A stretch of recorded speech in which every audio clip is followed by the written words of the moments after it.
Okay, so for those of you who may or may not know how to draw an eye or just need a refresher, today what I'm going to talk about is how we get started, things to do and things not to do. So I have my lovely piece of paper, I'm ready to go.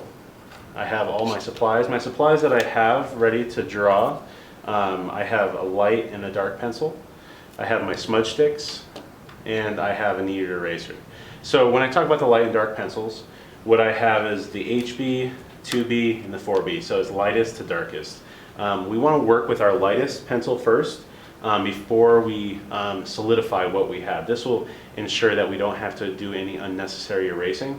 This will help us in the long run. So when we get started, this is just as my practice. What I like to do is I like to draw the shape between the eyelids.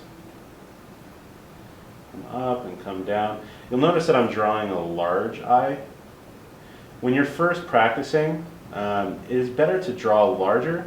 It'll just make your life a lot easier. You have way more room to work rather than working in a little itty bitty eye like this over here. So I have my shape right here. The more irregular you can make this shape and not so football-like, it will make it look more natural. So once I have this shape here, the next step for me will be that I am going to draw the edges of where the eyeball actually ends. So we have right here and here. So right over in this little area we have our lovely tear duct. In the tear duct we want to just kind of give some amount of grays to. The magical place where tears are born.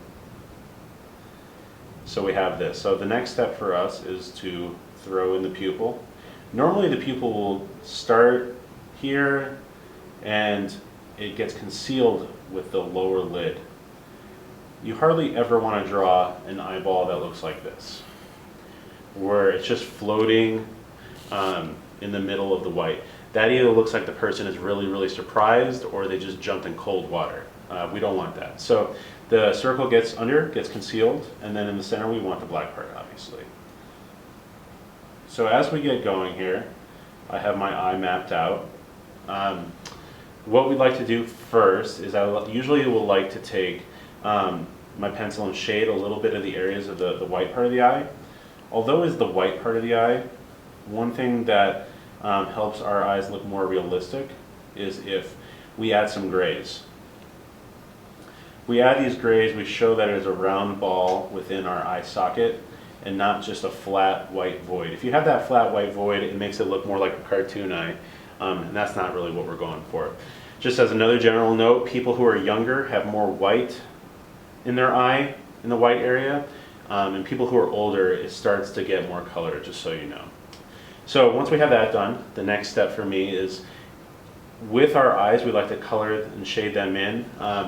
Even if the person has crystal clear blue eyes, if this is a diagram in the middle of the eye, it's darker towards the edge, lighter in the middle, and darker towards the black part right here. So I'm going to start to go in and I'm going to shade with the eye itself. When I shade with the eye, you'll notice that I'm shading round. Shading round. If you shade left to right within an eyeball, it just does not look very natural. So we want to radiate out. Okay, and one thing that I like to say to students about drawing is that drawing is very much addition and subtraction. We add value, we go back, we erase, we blend, we have to re-add value. So just have patience and put that stuff down. And then once we have that, what I like to do next is I have my lovely smudge stick. My smudge stick is going to help us combine the values together. I'm not pressing hard. I'm just going over these areas. I'm blending it in. You'll notice how nice and smooth this makes it. And with that smoothness, one of the things that's great is that it fills that void. However, it does lessen some of the intensity of what we're working on. So I have this initial grays down. What I want to do now is I want to go back and I might even use my darker pencil to really pump up those grays. Okay, So some people have sunflower eyes or galaxy eyes or weird shapes within their eyes. This is a good time now that if you wanted to, imagine that it's radiating out of the center. I could start to add some shapes. I'm kind of just making like, imagine that's like a flower. And I have these shapes kind of coming out. And in certain areas you want to color them in a little bit.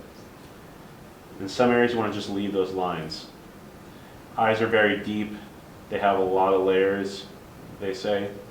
And the more shading that we go back and add, the deeper they will become. So just take my time doing that. And I could choose to go back through and smudge again if I'd like to. I could be selective with my smudging now. Okay. Now that I have that area filled in, now it leads me to the black area of the eye. So within the black area of the eye, that's usually where our highlight will be. Our highlight, I usually like to indicate where it's going to be first. I'll draw it out. And then using my darkest pencil with small little circles while I'm shading, I'll go in and I'll fill that area in. Nice and dark. Okay. So once I have that area filled in nice and dark, I went through and I blended those values within the pupil. Now I'm just going to do that a little bit to the white parts of the eye so it's nice and smooth. Okay, and then my tear duct. Okay. So now we're in pretty good shape. So I have a good beginning. The next step is to add the eyelashes. So over here in my of what not to do eyes, the classic eyelashes that are wrong are either these or the blades of grass. Either way, if you do any of these, it will make your eyeball look more like a paramecium or some type of weird creature and not an eyeball. What we like to do for eyelashes is slowly have a darker line, kind of a bumpy line, work its way around the eye. So the part that people will relate with eyelashes themselves usually does not happen until the outside of the face. The area that points to the ears, that's usually where you're going to have the classic eyelash looking area. So unless it's a woman who's wearing mascara, you don't really have to worry about it too much. So have that kind of going. Bumps. The more irregular your shapes can be and not so predictable, it'll make it look more real. So okay, so for the bottom lid, same thing, usually a little less eyelash. Usually it happens a little bit more on the top. But we definitely still would like to do that. So we have the beginning of our eyelashes. What we need to do now is we need to do the eye socket itself so it looks like this is attached to something. Off over here, my lovely eyes of what not to do. People will sometimes go in immediately and put these dark, heavy lines around the eye that are there. They're definitely there, but we want to imply them more. And we imply them by using our smudge stick. My smudge stick has a lot of graphite already locked into it, so I could use this as a drawing implement. So I can go through, and with the side of it, not the point, I can go through and I can start to add lines in shape. And this is now really where we show that that eye is attached. So right now I'm working obviously from an imaginary eye and I'm not looking at a specific one. When you look at a specific one, the answers are right there for you. Less guesswork, less generalizing. But what I'm doing now is going through, and these lines are soft lines that are implied. And it's going to start to show that the eye is attached somewhere. So I went through and I gave some grays. The thing that I could do now is to give it a little more oomph. I'll go back through and actually in some selective areas actually draw a line to make a little bit more of a darkness.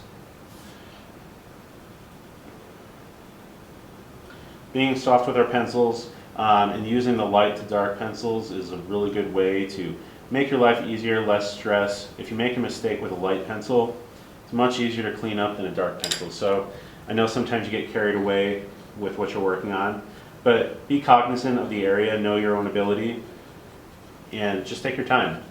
Erasers were meant to be used, so don't be afraid of them. So here's my generalized eye. I have this area now, and when you guys start to work on your own eyes and you're trying to replicate somebody's eyes, one thing I will say is that looking at these shapes of the whites right here and here, and putting your pencil on the picture, tracing those shapes, and then looking at what you have drawn will show you a lot about trying to get that specific eye. Also how open it is. So with that, watch my next video about how to draw a nose.